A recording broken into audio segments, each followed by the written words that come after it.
Toonami Studios. Strange Academy, issue number 7. It's back, finally. How I've missed this book. I love it, man. I love everything about this book. I love every character, every moment, every beat.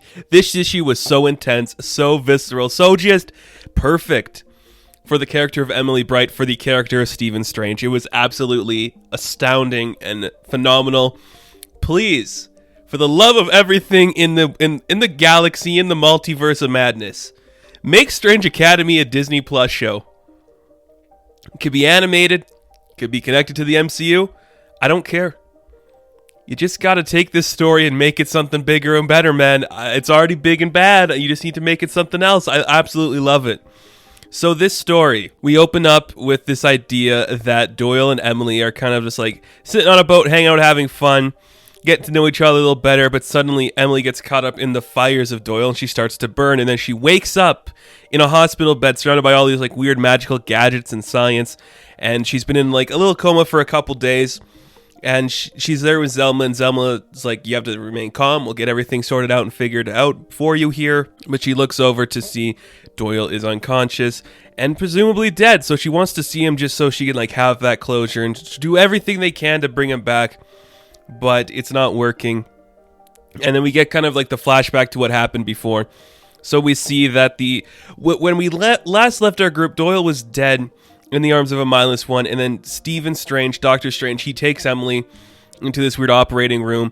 And he's getting into a little fight with Jericho. And they're like, what are you doing? We should save Doyle. He's literally going to die if we don't do anything. But Steven, being the arrogant guy he's like, my priority right now is Emily. She's got too much power inside of her, and if we don't do anything, we're going to lose more than just one student. And you just feel, man, that's pretty dark. Because it's the idea is like we could go to Dormammu, and if Dormammu can maybe bring the light back to Doyle, we could save him. But Steven's not willing to take that chance beyond Dormammu, and you're like, damn, dude, you're going to lose a student because of that?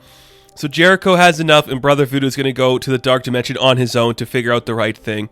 Zelma starts to call out Steven on his bullshit, like, what are you doing? You're going to send another man to die just because you're too afraid to ask for help from that guy. And even so, he's like, whatever, okay, Zelma, I don't got time for this. I'm trying to save another student here.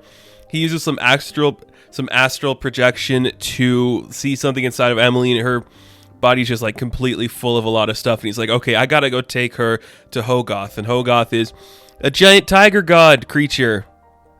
And he's like, oh, Steven, you're back. I'm so glad to see you. All this stuff you're doing, your school, how's that going, you little weirdo? I don't know who Hogoth is. This is a character that's appeared before. I've never met them. I love this idea, though, a giant tiger that just like exists in our world. That's pretty cool.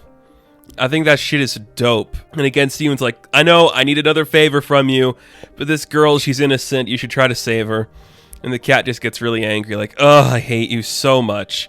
But it kind of works, and we see that Emily starts to throw up back in our main timeline. And she's getting mad at Zelma, like, I wanted to know why things are going bad like this. Emily's a great character because she's willing to accept the world. She goes along with the flow. She has fun with her friends. She falls in love, has cute stuff with boys. But she's also like, I asked you at the beginning of the year, like, what is the cost for everything we're doing? And you said that you've taken care of it. Well, now Doyle's dead, and none of you could do anything about that to save him. And, like, how is that going to work out? That's so stupid. And she's getting really mad and sad, finally starting to realize that Doyle's probably not going to be coming back to life. And you just see, like, her emotions change really quickly, but Steven and Jericho burst from the Dark Dimension. They come back and Jericho is wounded, and even still, Emily's like, great, I'm so glad you guys tried so hard to save him, and she's getting mad at Steven, who's like, yeah, I get it, I messed up and I saved you, so calm down, it's your fault he's dead, you know, just passing that blame, classic Stephen Strange, and I like it. And then Emily, in the fashion that we've seen this character throughout the entire book so far, she's like, you know what, if you can't do it, I'm going to do it, and she bursts into the Dark Dimension just to find Dormammu herself and bring back her friend. But it doesn't work and she can't do it, and you see Steven pulls her back into their reality, and it's just kind of sad. You're like, this is a really good moment, because Emily has been kind of sidelined as the story progressed. We saw her like mainly the main character in the first couple issues, but it kind of became Doyle's story, and then Eric's story, and then Calvin's story. But now we're back. Here's some stuff with Emily. Her dealing with grief, which she probably really hasn't had to experience before in her life to this extent. So she lifts up the sheet that has Doyle in it, and she sees his lifeless body.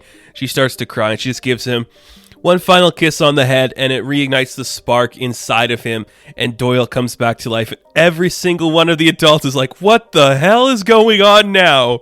And Doyle is back, and the flames are not burning Emily, and it looks like, and I can't say anything, but it looks like Emily's going to be somebody we should look out for to be one of the most powerful beings in the Marvel Universe. So that's kind of exciting. I liked this book a lot, man. It was just a nice way to come back into this world, to see Emily reacting to the people around her, having her just like have those strong emotions that she's had in every issue so far, like the anger and then the sadness. That was really cool. Her relationship with Doyle is probably going to grow and do something unique here.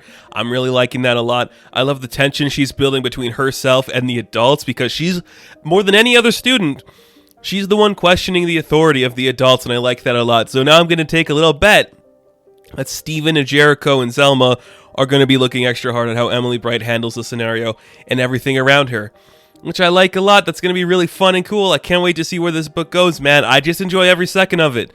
It's unique, it's fun, it's creative, it's daring, it's bold, it's beautiful. Scotty Young tells a great story here.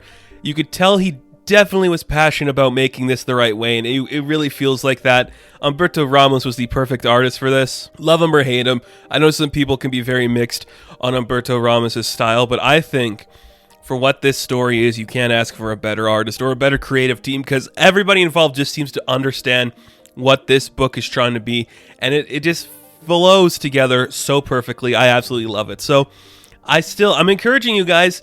This is a surprise hit at Marvel. I'm glad they actually got this one going for a bit. It seems like it's going to be around for a lot longer. I'm liking that, and I encourage you to go check out this book and just see another side of the Marvel Universe that doesn't get a lot of play, and that's like their Harry Potter stuff. So that's really fun. So Strange Academy issue number 7, I am going to give a 9 out of 10. Now, thank you guys so much for watching this review. Be sure to like and subscribe to the channel. As always, you can check me out on Instagram, Patreon, Twitter, all that good stuff. And I will catch you in the next one. Have fun. Stay safe. Good luck.